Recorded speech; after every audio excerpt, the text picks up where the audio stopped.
Halo, balik lagi dengan gue di Segar Irsyad. Kali ini gue mau bahas sebuah series yang gue baru kelarin nonton ya. Series misteri yang berjudul I Will Find You. He needs to know the truth. Till one day,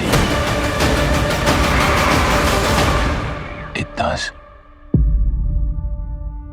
I Will Find You adalah series Netflix yang dari episode pertama udah berhasil hook, bikin gua penasaran. Misterinya menarik banget, pace-nya juga enak, dan hampir setiap episode selalu punya sesuatu yang bikin gua gak berhenti-berhenti gitu untuk bisa lanjut ke episode selanjutnya. Tapi masalahnya semakin deket ke ending, gua ngerasa semakin susah gitu untuk percaya sama ceritanya. Dan itu yang bikin pengalaman nonton gua agak campur aduk soal series ini. Dan untuk itu langsung aja akan kita review di ngomongin film kali ini. Let's go.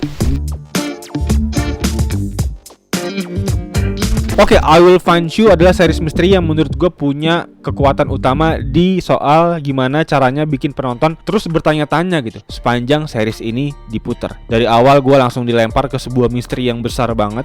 Dan yang gue suka adalah series ini gak terlalu bertele-tele gitu, dimana pace-nya kejaga, gue ngerasa gak capek nontonnya, dan bahkan terus fokus gitu ya sampai episode terakhir. Dan setiap episodenya memang gue bisa bilang punya fungsi yang cukup oke gitu. Dan dinamika ceritanya juga cukup padat, jadi gak ada tuh episode-episode yang kosong ya gue ngerasa. Jadi emang secara penceritaan padat banget di setiap episodenya. Jadi buat teman-teman yang suka series episodenya tuh selalu punya perkembangan cerita, ini sebenarnya cukup nyaman buat ditonton. Dan yang paling bagus dari series ini bisa gue bilang adalah yang pertama, gue suka dari daya tarik yang diberikan series ini soal hubungan David dan juga anaknya. Dimana gue suka banget bagaimana series ini mendefinisikan hubungan ayah dan anak. Perjuangan si David sang ayah ini terasa bukan sekedar karena dia sedang memecahkan sebuah misteri, tapi lebih karena emang ada ikatan emosional yang membuat si David rela gitu melakukan apapun buat anaknya. Dan itu yang bikin perjalanan David ini terasa punya bobot emosional yang dalam ya, dan membuat para penonton punya empati yang dalam lah buat si David ini untuk bisa berhasil di ending nanti. Dan soal misterinya bisa gue bilang bagus, terutama menjelang episode akhir. Series ini mulai ngelempar banyak banget plot twist ya, dimana rahasia yang dijaga dari awal sampai ending berhasil gitu untuk bisa dijaga dengan baik. Bahkan gue nontonnya juga cukup sering gitu dibuat kaget ya soal plot twist yang diberikan oleh film ini. Dan semakin berjalannya episode, informasi baru yang diberikan oleh film ini membuat filmnya terasa semakin rumit, semakin sulit buat dipahami. Dan sebagai penonton gue cukup sering dibuat mikir gitu, kayak oke, terus sebenarnya siapa nih yang bisa gue percaya nih gitu, kayak siapa lagi nih yang bakal bohong nih, kayak gitu-gitu tuh sering banget nongol gitu di kepala. Dan dari situlah yang bisa gue bilang muncul masalah baru, yaitu gue ngerasa plot twistnya terlalu banyak yang membuat kita tuh kayak too much gitu ya. Akhirnya kayak membuat ceritanya tuh kayak unbelief gitu. Gue gak bisa believe gitu bahwa ceritanya real, jadi makin unreal gitu ceritanya, gak realistis. Terlebih lagi di bagian ending ya, gue mulai ngerasa plotnya juga terlalu instan. Ada beberapa kejadian yang kerasa seperti kebetulan banget gitu. Semuanya bisa ada pada waktu yang tepat. Kayak hal-hal kayak gitu sering banget di film ini. Kebetulan terjadi itu sering banget kayak di film ini. Dan ketika kebetulannya udah mulai terasa sering, kayak pemecahan konflik tuh sering banget dari kebetulan,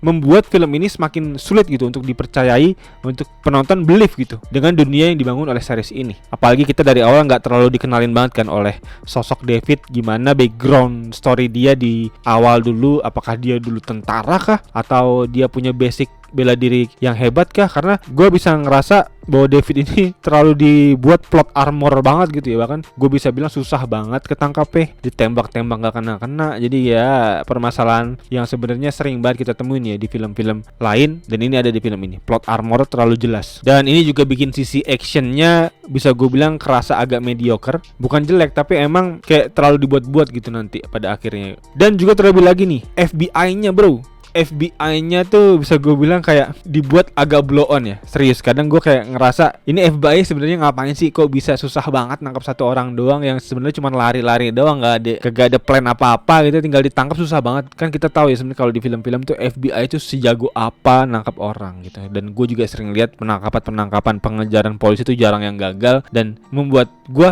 kayak semakin sulit banget gitu untuk memahami film ini gimana caranya si David bisa terus-terusan kabur gitu dari pengejaran. Aneh. Padahal kalau kalau emang mau dibuat lebih kompeten lagi ya si FBI-nya mungkin, dan dibuat lebih agak dipikirin gitu soal gimana caranya si David bisa kabur, mungkin akan jadi film series yang bagus ini sebenarnya film ini. Tapi menariknya di tengah semua kritik yang gue kasih kepada plot di film ini, ada satu momen di ending yang bisa gue bilang justru menurut gue sangat menyentuh, yaitu ketika si David mulai meragukan apakah si Matthew benar-benar anaknya.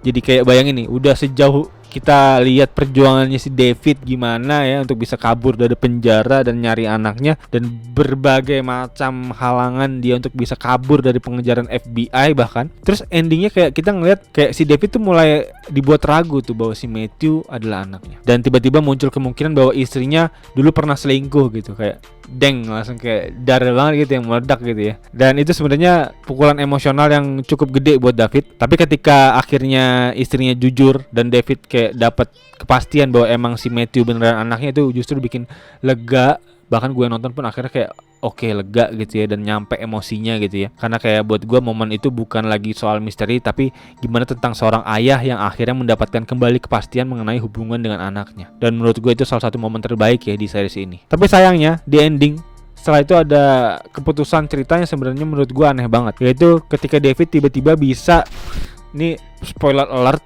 bisa di mute dulu sebentar 30 detik. David tiba-tiba berakhir dengan Rachel. Rachel tuh adalah adik iparnya. Kayak gue cuma bisa bilang, apa sih maksudnya kok bisa-bisa tiba-tiba sama Rachel, aneh banget. Berarti si David jadinya angkalnya si Matthew, angkal dan bapaknya gitu, kayak aneh kan.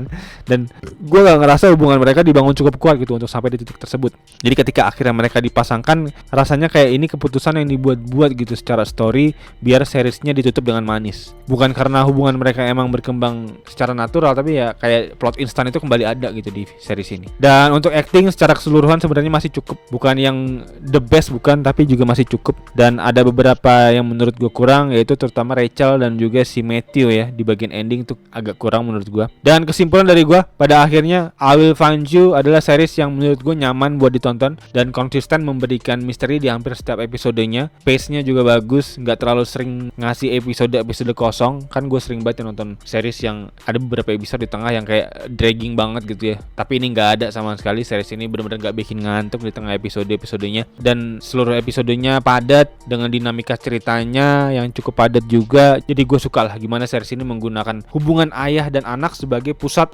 emosional ceritanya. Tapi semakin mendekati ending, semakin banyak plot twist yang justru ngebuat ceritanya semakin terlalu rumit gitu. Terlalu banyak kebetulan. Beberapa keputusan karakter juga terasa nggak masuk akal gitu ya di ending, dan actionnya juga biasa aja, mediocre aja gitu ya. Dan bisa gue bilang final statement dari gue, series ini punya misteri yang bagus, tapi terlalu memaksakan misterinya sampai akhirnya penonton sulit percaya dengan ceritanya. Rating dari gue singkat, untuk story 4/5 karena konsep dan misterinya cukup menarik. Gue nyaman buat nontonin ceritanya walaupun emang secara plot cerita agak berlebihan nanti di ending. Dan actingnya juga so-so aja, 2/3 masih oke, walaupun ada beberapa catatan sedikit tadi.